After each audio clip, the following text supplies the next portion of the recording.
All right, everybody, welcome to the Cornell UBS Quant Seminar. We're sort of having a little European series this spring. Carol is joining us from the UK. So Carol Alexander is a professor of finance at the University of Sussex and a member of the Research Council of the Exponential Science Foundation, which she may tell you a bit about. But altogether, she's a brilliant researcher who has written many books on risk management, and I think is especially well placed to give us her perspective on the cryptocurrencies market, which are pretty wild and on an exuberant rise these days. So let's find out a little bit more about what are the actual risks in the ecosystem. And I'm really delighted to have Carol Alexander, shed some light on this topic. Thanks for joining us. Thank you, Sasha. I'm delighted to be speaking at this series as well. All right, so I've got quite a lot of slides. I think I should start straight away, so I'd better share my screen. And there are the slides.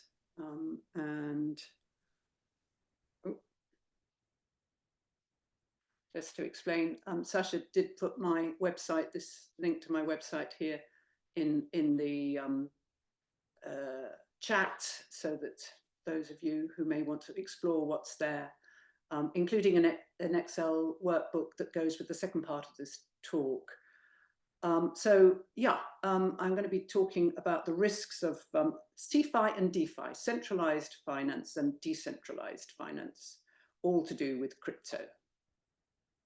And it's in two parts, based on two working papers, one of which hasn't actually been written yet, which is the first part, which is the empirical,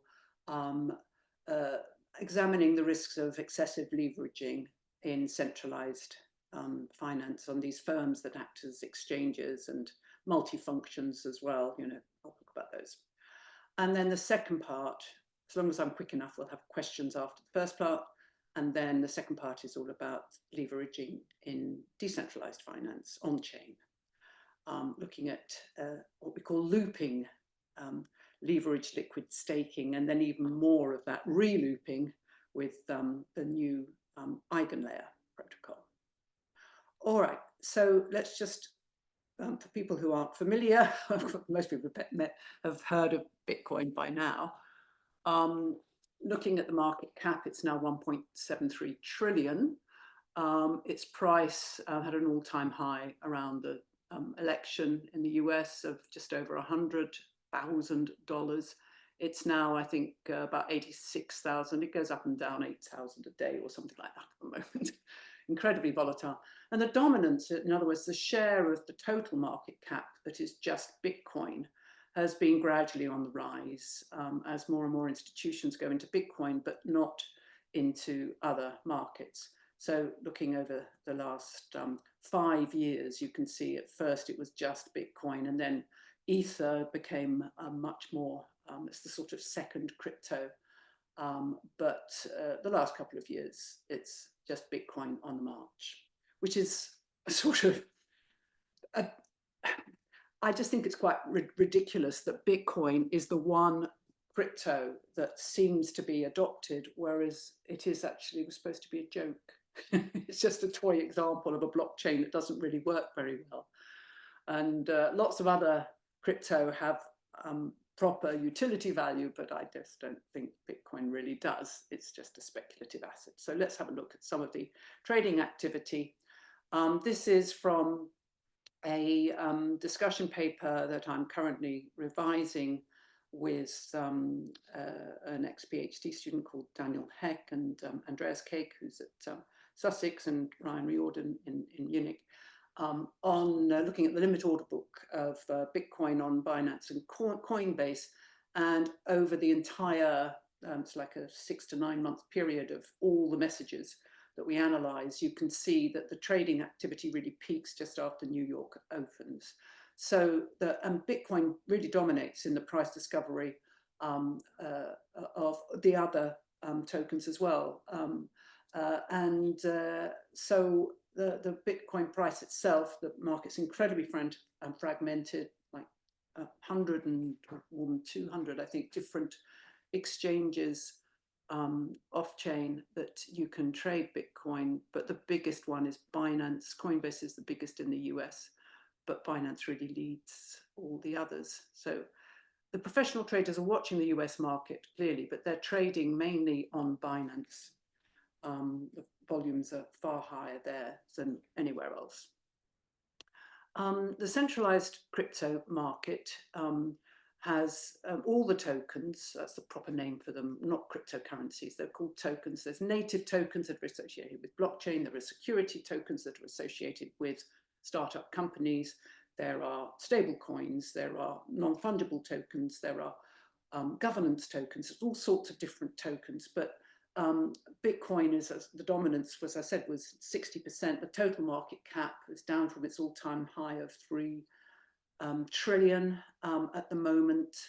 And then there are these ETFs. The assets under management in all the ETFs is just over 100 billion at the moment, and almost half of this is in BlackRock's Bitcoin ETF. The trading on centralized exchanges is at most semi-regulated. Coinbase, Kraken, Gemini, these located in the US, they're registered in all the states and they have to comply with certain rules, and they have know your customer processes and things like that. But the big exchanges like Binance, Bybit, OKEx, and on the derivative side, of course, you've got Deribit that dominates on the options trading. I mean, Deribit was located in the Netherlands, but as soon as they started to introduce KYC processes, they relocated to Panama. So if they are even domiciled anywhere, they're going to be domiciled in an offshore tax haven or something like that. So it's almost impossible to regulate these entities. And even on spot, you can get in an isolated margin mode. In other words, you're not going to have many assets that are covered by the same collateral. You can get up to 10 times leverage. And if you have cross margin mode, you don't have any netting in a cross margin, but you use one bit of collateral as for all your positions. You can get 5 times leverage on many positions from one bit of collateral. And that's just on spot. In futures and options, there is a regulated crypto derivatives platform. That's the CME, based out of London, for the Bitcoin and Ether futures. It only lists normal calendar futures. It's considering introducing Solana, ADA, and a few other of the sort of major tokens as well. But this really targets institutional investors. So if you look at the monthly trading volume, you'll see that it's well over 2 trillion on the Bitcoin futures on various exchanges. Binance is the dominant one, but BitGet, Bybit, they're all big ones as well. Bybit was just lost 1.5 billion in a hack a few weeks ago. The customers didn't lose out on that one, though, even though the exchanges act as their own custodian. Like FTX, I lost my portfolio on FTX. Anyway, the volume of trading on CME is on Bitcoin, it's about 12% of what you get here. Ether volumes are about half, and even less on CME, it's about 5% of the volumes that you see of all the Ether futures. Ethereum is the name of the blockchain, Ether is the name of the currency token. But there's all these new derivative products that you don't get in traditional markets. You have what we call direct futures and options. They're very like normal futures and options, only the underlying is not fiat, it's a stable coin like Tether or Circle, USDT or USDC. But they're quoted, margined and settled in the stable coin. So they operate very like the CME derivatives, which are quoted, margin, settled in actual USD. And then you've got the inverse futures and options, which are quoted in fiat. These were the original ones that these unregulated exchanges introduced because there was no way, you can't get fiat on a blockchain. So they still wanted to trade the fiat pair. So they're quoted in fiat, but they're margined and settled in crypto. And the P&L you make, this are all cash settled, are they're based on the price at the settlement time. So pretty like currency options. And then there's perpetual products as well. In other words, perpetual futures, they never expire, and so there's no arbitrage argument that would keep them tied to the spot and the basis going down to zero because they don't mature. So how they're tied is using funding rate payments every 8 hours, usually, sometimes 4 hours. There's a payment from long to short or short to long counterparties, depending on whether the perpetual price is above or below the spot. And then there's these things called variable leverage tokens. I mean, as if leveraged ETFs weren't toxic enough. They're known to be highly procyclical. Some exchanges, like KuCoin, for example, lists these variable leverage tokens. And they're only rebalanced, not predictably once a day. So you can't front run the rebalancing trades of the market makers. But anyway, I can't go into those too much. Let me just explain what I mean by the dominance of Bitcoin and how it is transferred to other exchanges. So this comes from a 2022 paper with Daniel Heck about the volatility transmission from the Binance Tether, direct Tether perpetual future, that's the red thing, onto the Coinbase spot, that's the blue, onto the Binance inverse perpetual, that's the black, and onto the Binance spot, in fact, onto everything. So all the volatility is coming from the Binance playing field, where there's no referee, there's no regulation. Professional traders don't want to trade against each other. Of course, it's toxic flow, but professional traders are using a lot of leverage to shoot the price up or down just to keep the volatility going. Anyway, so if we look at the activities of these unregulated CeFi firms, obviously they have a limit order book trading platform, but they also keep custody, they offer brokerage services, you can use your credit card to put fiat up and get stable coins or any of the other crypto. And they act as their own market makers. What I'm going to focus on is that they're their own clearinghouse as well. They can issue their own tokens. So they have, like the FTX exchange had the FTT token, and they paid for things in FTT. But you know, where was it? Where was the collateral for the FTT token? Some have their own stable coins, and they build their own blockchains. And in TradFi, these activities are properly separated and regulated. But CeFi is dominated by just a few large unregulated firms that assume all the, here's Binance, for example. You can see 24-hour trading volume on the spot was 16 trillion, and on the perpetuals, last 24 hours, 51 trillion trading volume, mainly on this Bitcoin and the other Ether perpetual as well. So by the trading volumes, you can see that most of the volume is focused on those two. Okay, now let's have a look at the risks of leveraging in centralized finance.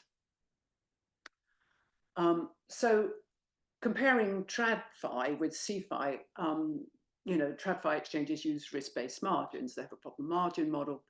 Like CME, the margins are about 50% on Bitcoin futures, 60% on Ether futures, right? So that's risk-based.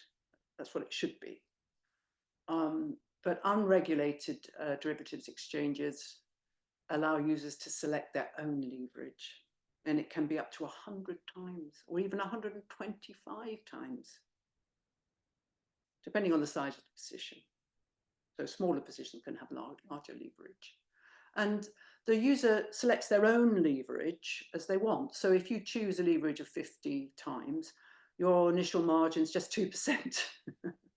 In other words, if the underlying price falls, if you've got a long position, that is, by 2%, there's zero balance in the margin. And it can very easily fall or rise if you've got a short position by 2%.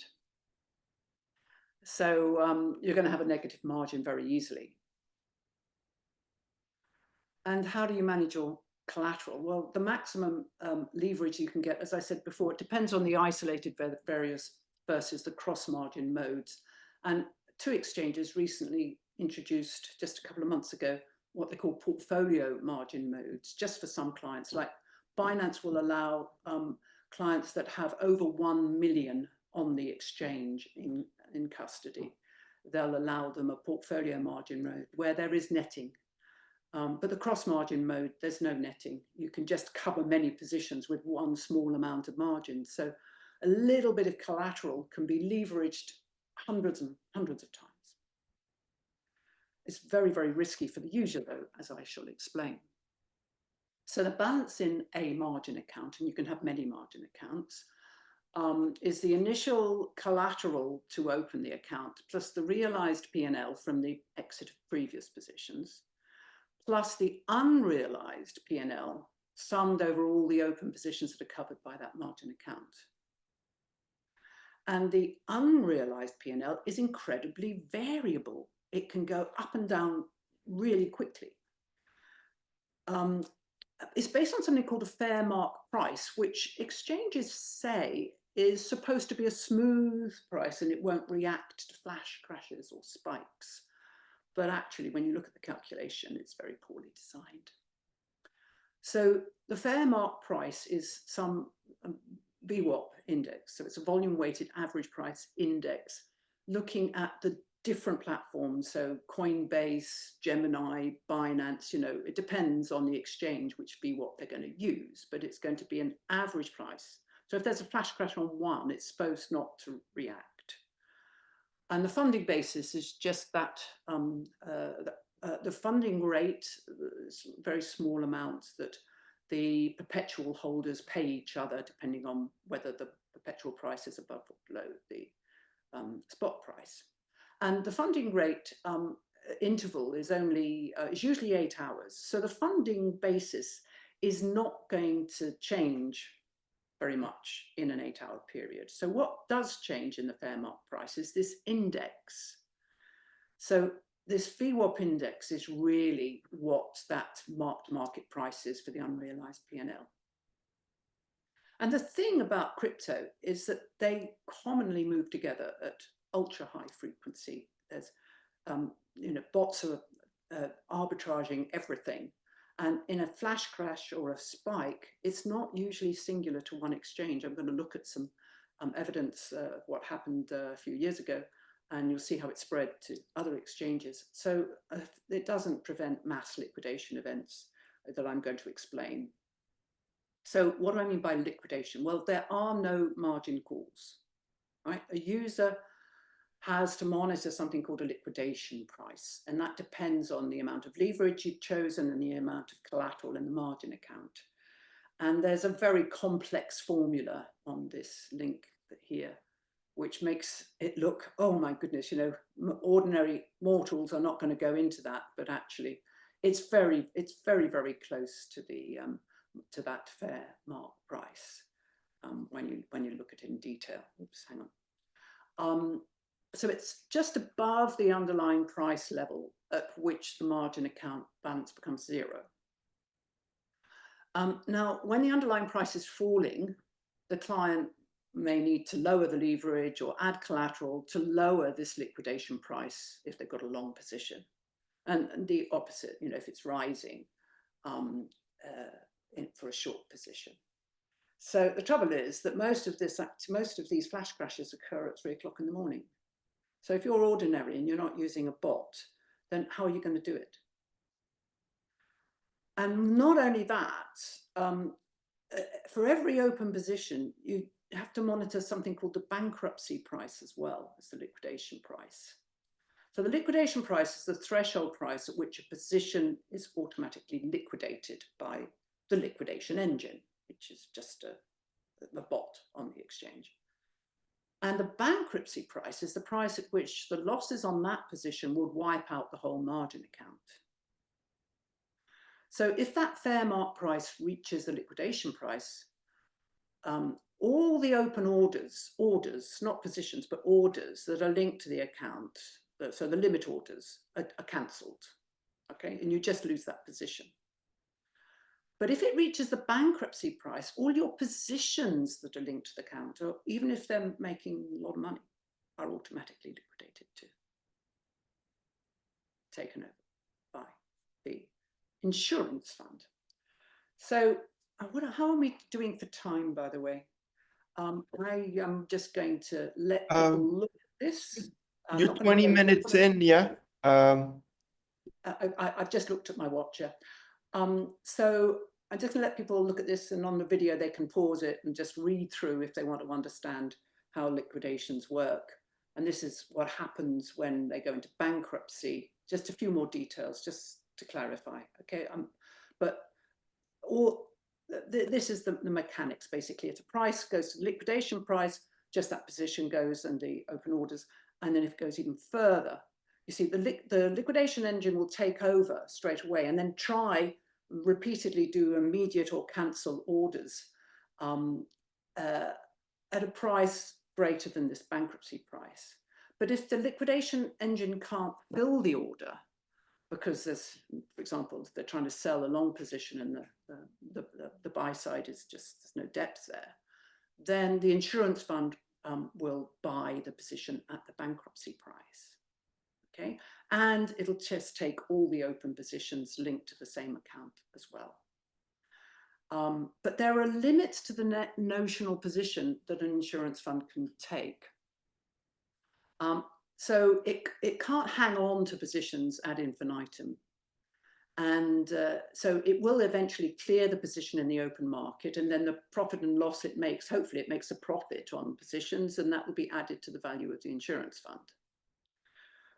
But there's another thing that can be done. If the fund has got enough positions and so it's reached its limit, then the matching engine can automatically, with a traffic light warning, deleverage the counterparty's positions. And if it's taken a losing position, then there's going to be winning counterparties on the other side. And this has the effect of reducing the notional amount assumed by the fund. So, it can take the position. It also reduces the open interest on the underlying. And of course, it reduces the counterparty's P&L. So they want to act very quickly to close their position before they're automatically deleveraged. Some platforms have given guarantees to cover losses, because very often it's the professional traders, the VIP traders, that are being ADL'd. And for example, on the 19th of May, there was a guarantee in place. 19th of May 2021. Let me have a look at what happened on that day. But first of all, let's have a look at the 18th of April, just a couple of months before then.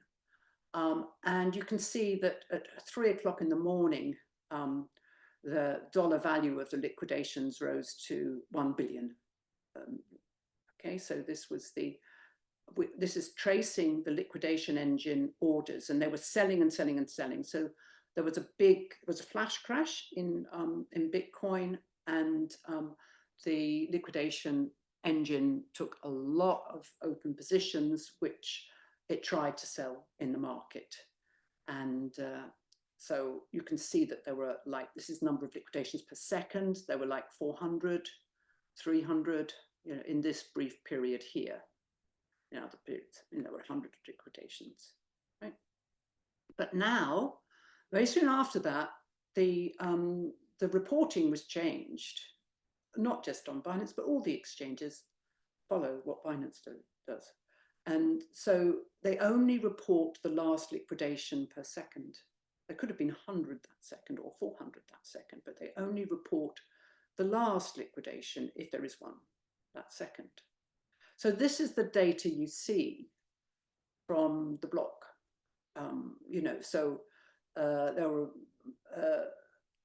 this month we haven't had a very good time on Bitcoin. You know, it's lost 10% in a day.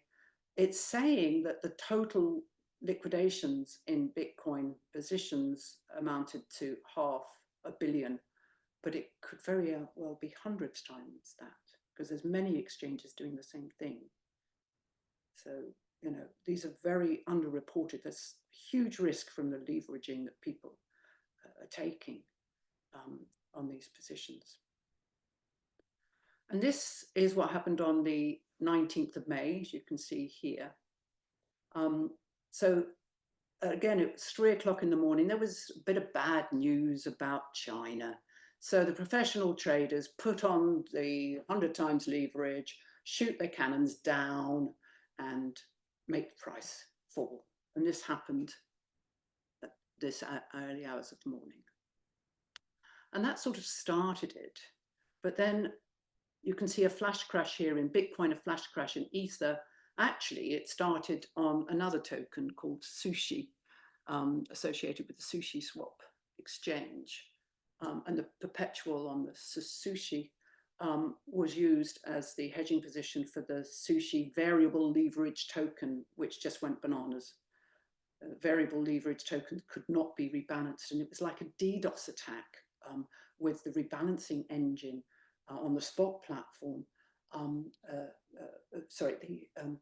The variable leverage token was on one platform, on the spot platform, but the futures platform is where the market makers of the VLTs rebalance. And so there was just repeatedly trying to rebalance this token, and it upset everything. And so, I mean, this is the latency buildup, this purple area for the data that I have from a professional trader. But most people were using just ordinary apps, and their latency started way before, started around this time. And that's why you can see the latency built up to 2000 seconds. So it's like 30 minutes of the latency at this point here. So, you know, the orders were coming in based on ridiculous prices that weren't valid anymore. And so that's why you can see the price jumping up and down because of this latency. And then the whole exchange just, it was like the plug was pulled and there was an outage here. And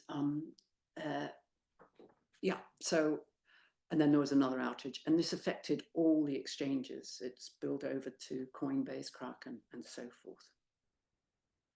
And when we look at the trade flow, you can see that during these periods, we don't have the data. These data here were backfilled by Binance, but they took out the insurance fund activity. But we do have data until this point where the first outage occurs. We can see that almost all the trade flow, well, 80% of the trade flow here on Bitcoin was insurance fund selling, bombing the market with sell trades. And that's what caused this flash crash here. Equivalent, well, it was 140 and 14,000 Bitcoin prices of between 30,000 and 36,000. So equivalent to nearly $500 million of trade flow from the insurance fund there. And here on Ether, about half that, about $250 million from the insurance fund here. And again, you can see that when the price is falling, it's the exchange itself that is creating that crash. So when we got the data, we tied up, you know, because each trade had an ID, and found out that there were these 1,692 trades had been removed from the backfilled data on Bitcoin Tether Perpetual. 494 had been removed on the Ether Perpetual, and so forth. So we don't know how big those trades were or anything like that. And now insurance fund trades are no longer flagged.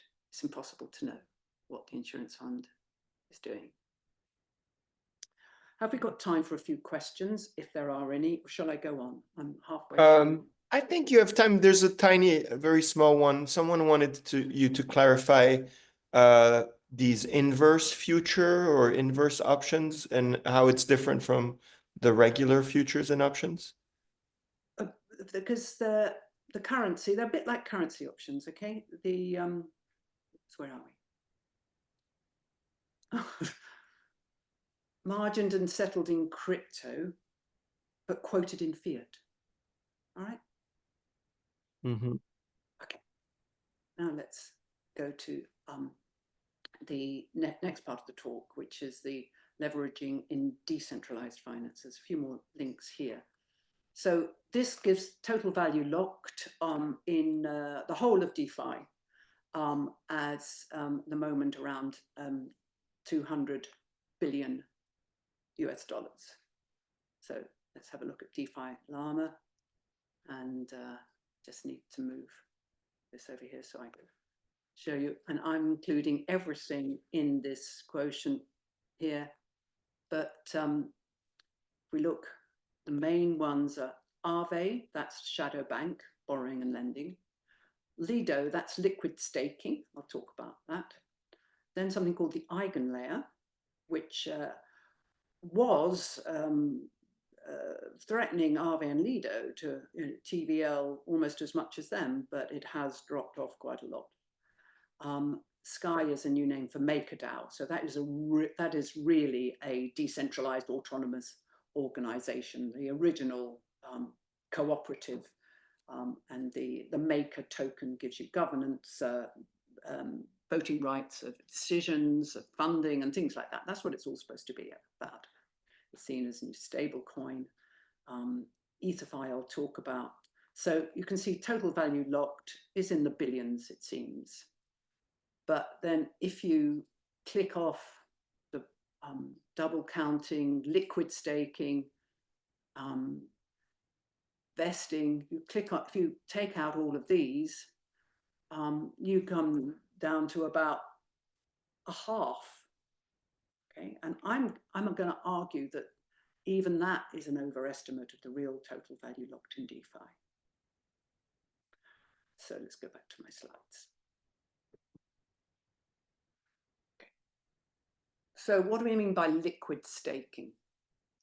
Well, in a proof of stake blockchain, like Ethereum and many others, you have block building is not done by mining, which of course is very energy intensive. That's why Bitcoin's such a, it's like a, like the M1 motorway in the UK, the original motorway between London and Manchester in the UK. It's just like a couple of lanes compared with that highway that goes all the way up the west coast of the US, which is more like Ethereum. You know, it's got all these shards and things like that.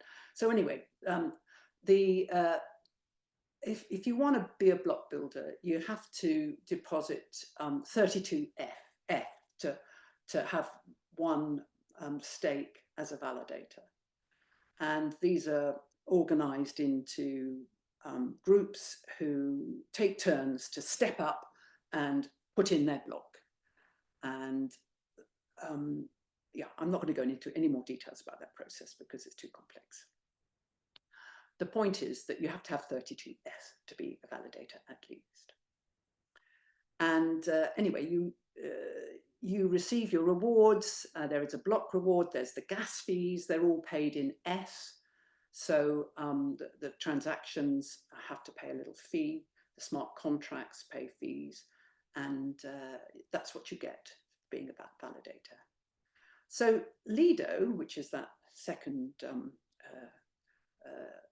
DeFi protocol that I noted after Aave, they run these Ethereum validator nodes. They used to do it on several blockchains, but now they just do it on Ethereum. And if you stake a little bit of S on, you don't even have to stake one S, you could put half an S on Lido, and then you'll get half an LSD. And the Lido LST, the liquid staking token, like an IOU for putting that on, is called Steth. But there are lots of other protocols that are liquid staking protocols. If you go down that list on DeFi Llama, you will see many other liquid staking tokens. Now, unlike an ordinary IOU, you can use STES as collateral to borrow more S if you want. You can swap them, but if you swap your LSTs, or if you go into a decentralized exchange and swap it on a decentralized exchange, so you no longer own it, then you don't get the reward from Lido anymore, the staking reward. But if you hold on to it, whoever holds the STES will get the reward. So if you provide liquidity in a DEX using STES, you'll still get the Lido reward, but not if you swap it in a DEX. So let's have a look at Lido. And the staking rewards are really rather low compared with treasury yields. They're much lower than they used to be. They've been going down from about 4% to 3%, and now they're less than 3%, mainly because the number of providers are going up. There's more and more people wanting to be validators, and so your chance of being randomly chosen as a validator goes down.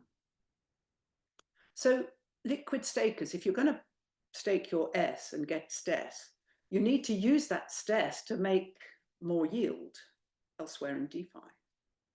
And if you were going to provide liquidity on a DEX, you've always got that problem with what we call impermanent loss. Again, I won't go into the details of that, but that's going to erode your income.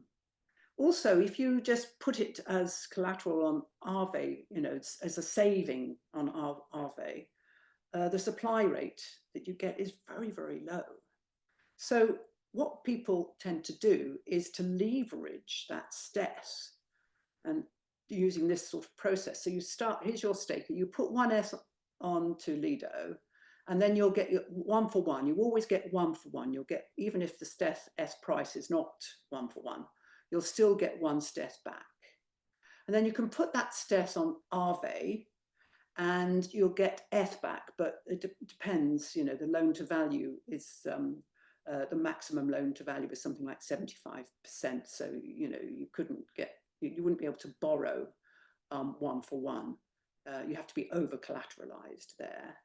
But then you can repeat this and go round and round and round. And for every S you put on Aave, on Lido,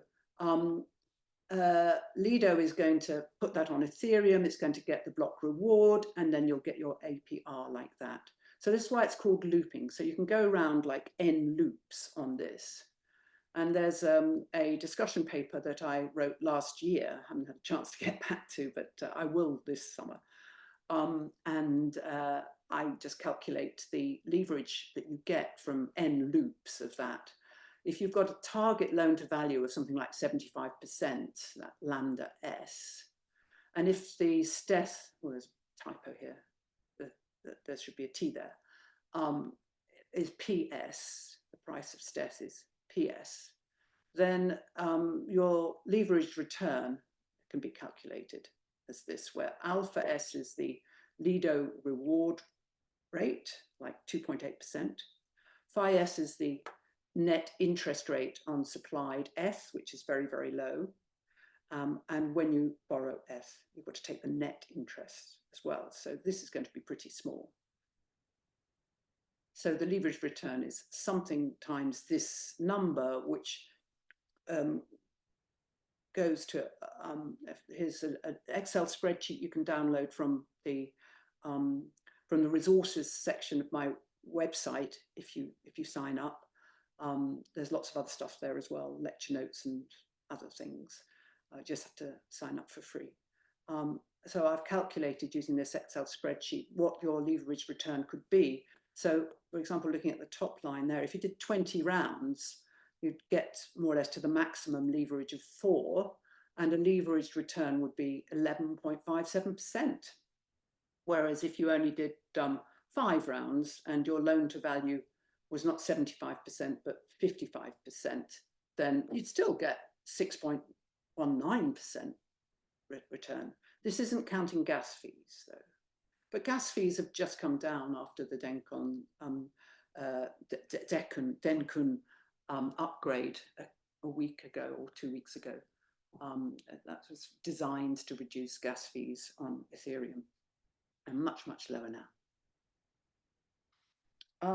So what about this double counting, though? Because the total value, I mean, all you had at the beginning was, say, 100S or something like that, and the rest is rehypothecation, because you're using your liquid staking token, your IOU, as collateral to get more and more S. So the total value of the S staked is N times the leverage. So it could be 4 times N if you did the maximum I just showed you. And this is counted on both Lido and Ethereum. And on what's counted on Aave is one less round, is the total collateral and S. It also depends on the price of Steth, is this. So the total TVN is not that original 100S, but this amount here, which could be 5 or even simply 6 times N. So that's why I say that the total value locked in those 2 major protocols, which are central to this looping strategy, you know, it's a lot less. So how does Aave work?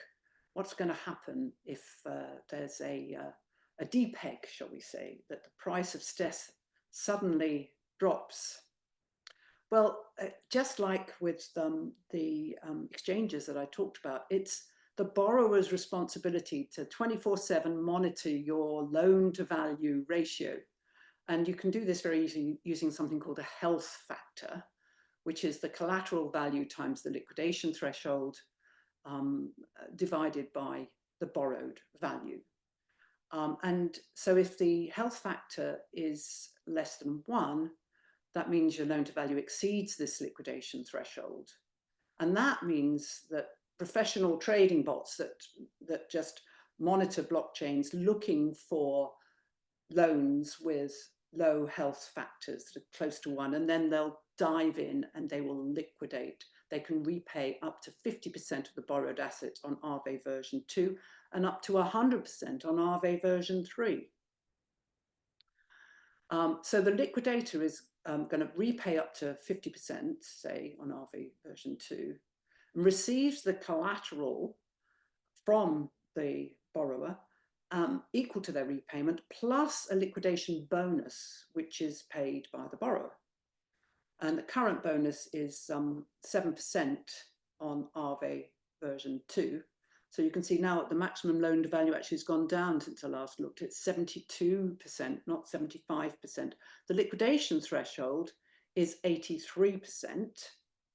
So that's the number to use in the calculation. The liquidation penalty is 70%. So again, here's a numerical example. Suppose you used 10 Steths as collateral to borrow 6 F. So you've got a 60% loan to value. And so your initial health factor is 1.25.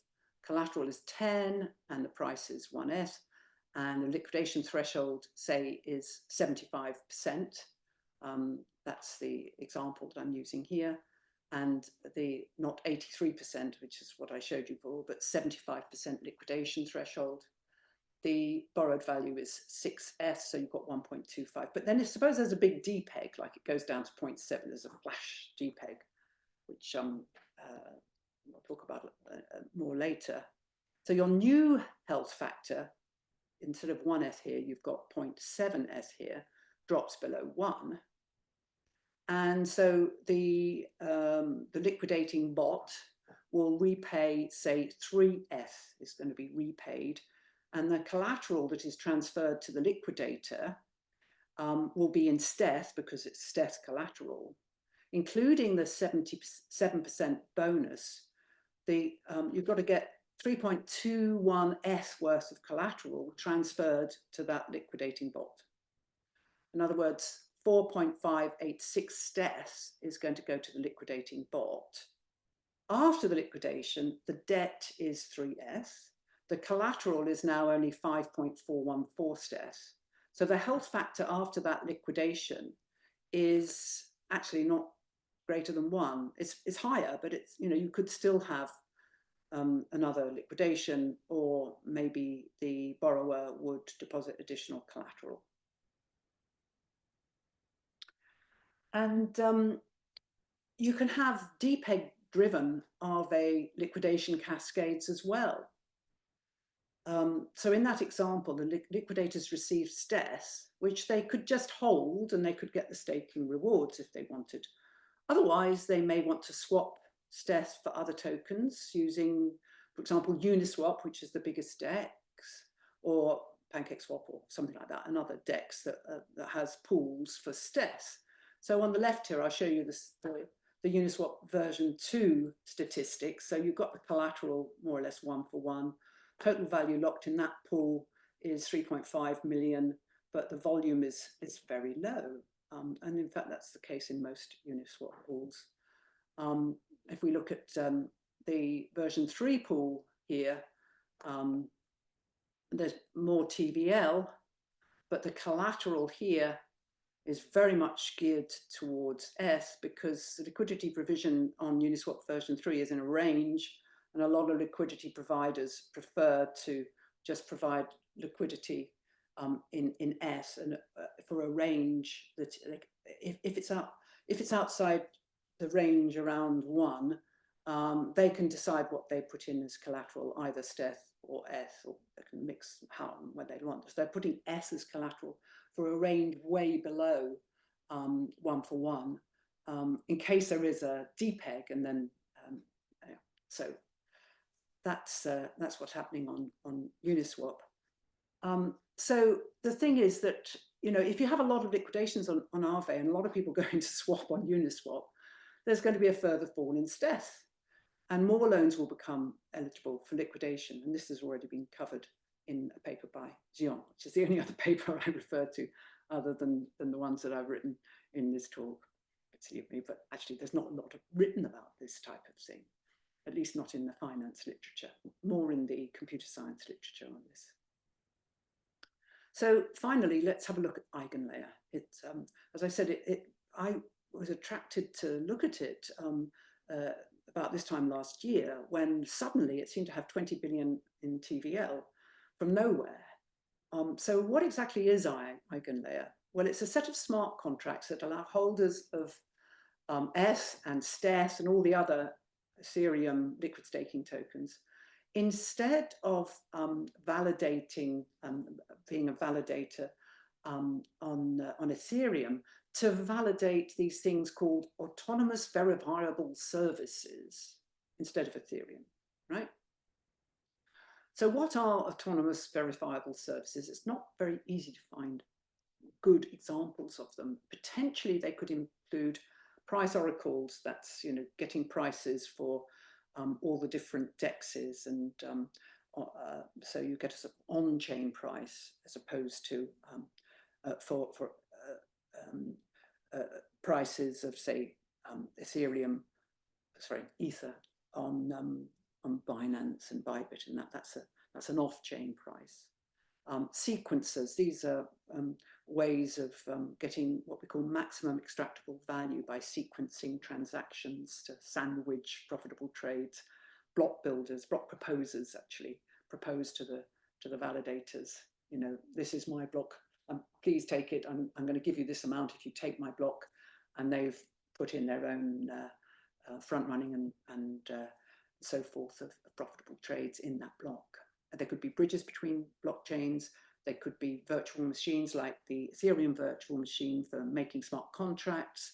They could be side chains. They could be data availability layers, layer 2 execute. There could be anything really. But the thing is that a lot of these are very sort of nascent startups. And so what it means is that eigenlayer rewards are much higher, because the slashing penalties, in other words, the penalty that a validator on Ethereum would get if they miss their slots, when they, they've got a 15-second slot, they've got to jump in, put their block. If they miss it, or if they put something really naughty in it, like a double spend or something, they get slashed. And so the slashing penalties are pretty high. But if you choose eigenlayer, you're supposed to be able to choose which AVS that you are going to validate. So if we put this into this flow diagram, imagine that you were to go around this way. You start with going to Lido, getting Steth, but then you use your Steth to put it on a similar sort of service to Lido, but Renzo is the liquid restaking protocol that then puts your Steth on the eigenlayer, which gives you a bigger reward, and then you get the Renzo LRT, liquid restaking token, which is called EasyF. There, EasyF. And then you can put EasyS on Aave version 3, and I don't think you can get S directly, although a year ago that was on the cards. But what you can get is you can swap, you can use EasyS as collateral to get a loan of a stable coin, USDS, or wrapped Steth here. And the maximum loan to value, for example, this is very high, 93%, liquidation threshold only 95%. So, you could do that, and then you use some DeFi aggregator like 1inch to get S. And then you go back again and you go through this whole loop again. And all the time, every time you put something on Renzo or on Lido, they're going to do it for you, put it on Eigenlayer or Ethereum, and so you accrue rewards from both of them. And the thing about EasyF is that it's not 1-for-1. In this loop here, you don't get 1-for-1. For one Steth, you won't get one EasyF. It depends on the price. You get the equivalent value of EasyF. And EasyF is always going to go up in value because of that. So here's a numerical example just to show you might get 150 EasyS if the EasyS price is, say, 0.66S, but actually it's generally greater than 1S, and so you'll get less. And then this paper calculates the leverage return, and here you can see that an EasyS depeg is, well, we had a depeg down to 0.85 here because the governance token for Renzo was not nicely allocated following this phase of airdrops that we used to have. And so you get a liquidation cascade much more easily as well, because the Aave v3 liquidators can take 100% of collateral. They've got even more EasyF to get rid of. So finally, let's just say you could diversify the risks, put them both together, and there's a formula that goes with this as well. You could do, you could do a proportion on Aave version 2 and the rest on Aave version 3. And so this is the leverage return you would get if you were doing pure restaking. You'd get maybe 16.89% maximum. As I said, this Excel spreadsheet you can download and play with. I realize I'm getting close to the final time. So if we look at the total supply of these LRTs, we're looking at something like 3 million LRTs for Steth. And most of them are EZS. This was when I was looking at it, this green one here. I was thinking, my goodness, what on earth is happening with Renzo and this, because didn't seem to be a very well established protocol. But clearly the EtherFi, which is the 5th in the ranks that I just showed you. So 3rd was Eigenlayer, 4th, I can't remember, and 5th was EtherFi, is clearly going to dominate this space. And EtherFi services, they only restake native S, not LSTs, and it only accepts deposits of S and Steth. But Steth is getting so like S. I was talking to, I was on a panel with a lady from CBOE who runs the ETFs that they're planning to list. So like the Bitcoin ETF, and they're thinking about doing a STES ETF, and that yeah, so it's the token price is going down, which I guess it should. Yeah, and when we look at the activity, this is from the June platform, you can see that this purple was Renzo, and the EtherFi is the orange, but the activity really last 6 months has gone right down. Total rewards, EtherFi has got the most rewards, followed by Renzo. But over all time, something called EigenPi used to be a major, has completely disappeared now. So yeah, I think this whole, it's very complex anyway, this EtherFi restaking as well. Perhaps I've gone into a bit too much detail at this point, and I should stop and leave time for some questions. Okay. Yeah, I've started accumulating a few questions. So the first one is, I'm seeing the benefits of staking Ethereum to earn passive income. What are the top risks of Lido staked Ethereum? What are the top risks of Lido staked Ethereum? Yes. Well, it's depeg is the main risk. Once things get, if you have a depeg, and maybe an intentional depeg, then it's like a house of cards that's going to come tumbling down because there's so much rehypothecation on top of it. And we've seen these depegs before. I remember one was called Luna, and you know, there's like a lot of. Huh? No, the Terra Luna was something completely different. I'm happy to talk about that, but Right. But in a nutshell, when things that are called stable stop being stable, that's generally when when problems arise, right? So in this Steth and Eth is also supposed to be very very much pegged. And maybe stable coins are great until they're no longer stable, right? It's sort of like but that easy S is okay. The EtherFi token is one to watch now, because that's become the main protocol. So now I'm going back to that paper. I have to focus a little bit more on EtherFi and do a bit more analysis of that. okay. We also have Pedercom just sort of saying that it was a super interesting talk. So, you know, I guess I have to agree with that. I have a question because I found that some of your warnings sort of are reminiscent of a 1987. So everything that was like leverage, automated liquidations, like all of that smells of the crash of 1997.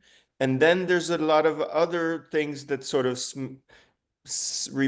are more reminiscent of 2008. So what do I mean? I mean fancy names that are toxic assets whose formulas are so complicated that no one really knows how they work, and that people still buy them and sell them with excitement, but it's sort of they lose the meaning of what it is, and then that sort of so these are the sort of That's a super comment. Thank you for that.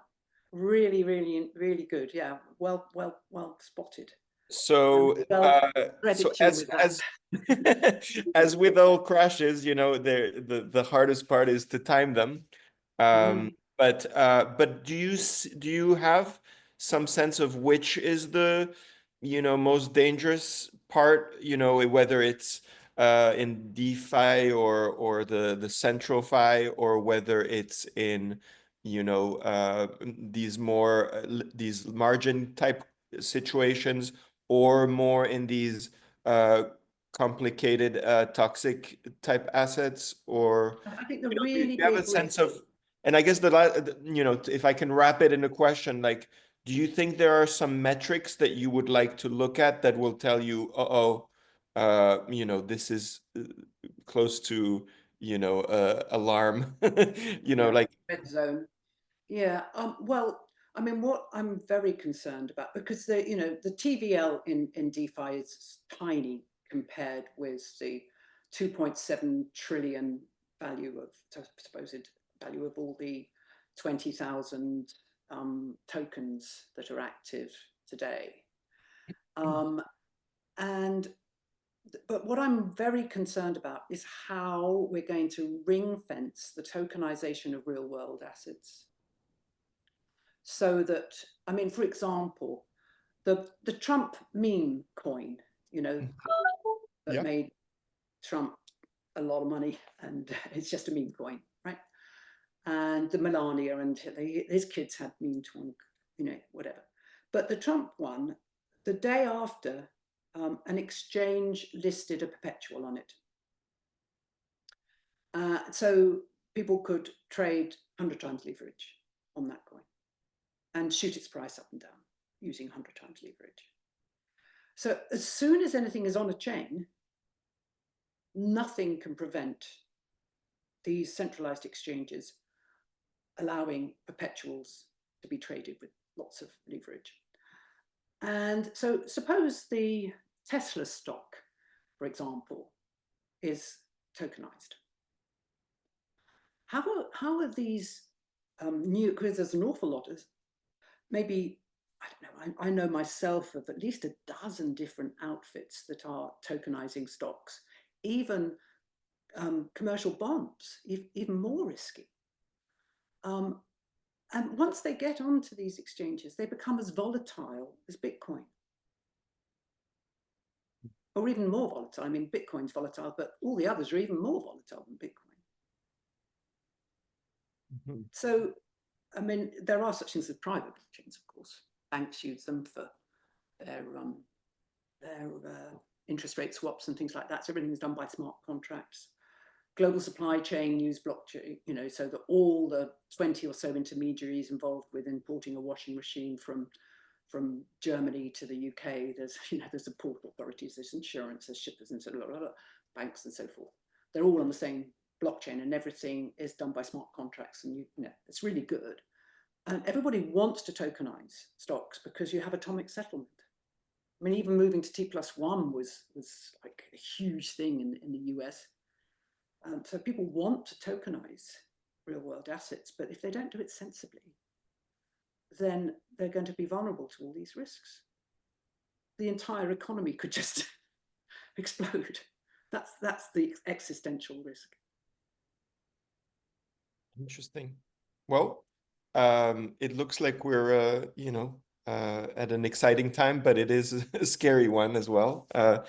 This would probably be an entirely other talk, but how does one tokenize real world assets? Sounds like a very forward-looking, but potentially Interesting research tricky tricky proposal. But anyways, Carol, I've had lots of comments. Basically, we're done with the questions, but lots of comments that this is an enlightening talk. So I encourage people to watch it again on our YouTube channel. And I want to thank you again for making this happen, because yeah, we need a little bit of a critical look on this industry, and this is one that made things more understandable. So I really appreciate that. Thank you very much.